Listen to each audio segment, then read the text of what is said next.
A guiding principle of this firm is, quote, encourage all our people to undertake service in the public interest. We stand by that.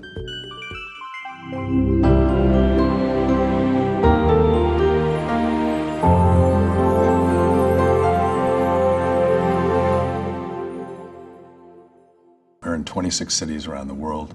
We have 26 integrated pro bono programs. Our pro bono program reflects the differing skill sets, passions, interests of our attorneys relative to the needs of the respective communities. I really think what's remarkable about Dechert's pro bono work is its reach. The capacity of the law firm, we're able to take on projects large and small all around the world. One of the really exciting projects we've been working on with Dechert is our landlord-tenant project. Dechert attorneys and Penn law students came to us and said, can we help in landlord-tenant eviction cases?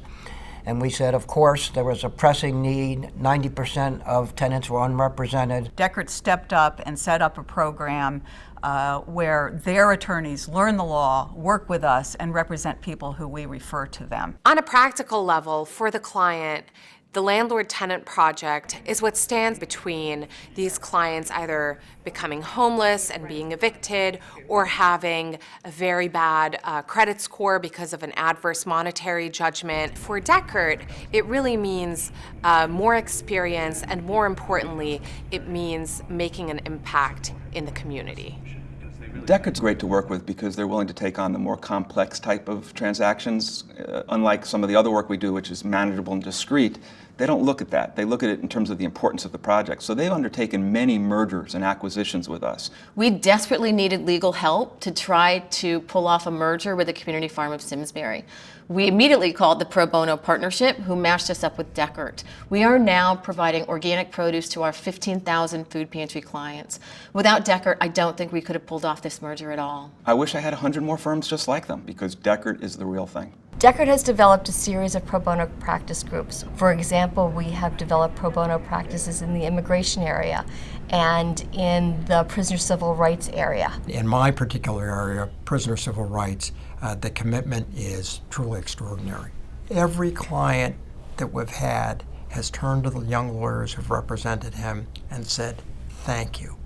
Because what they really want is a fair shake and somebody to fight for them. And our lawyers always do that. Dechert has focused over the last several years on voting cases, be they cases under the National Voter Registration Act or the Voting Rights Act.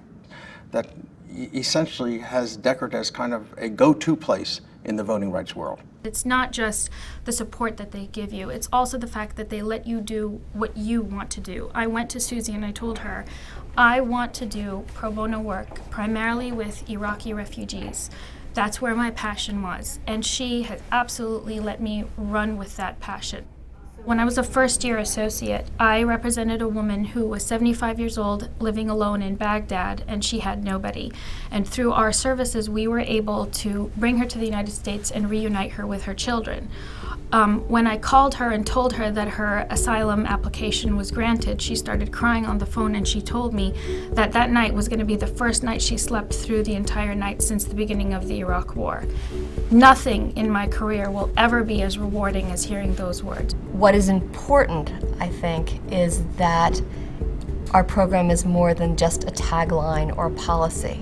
Our attorneys are doing the work that might not be sexy, that might not reach the papers, but indeed are serving individuals or serving organizations in the communities which might not otherwise be receiving services.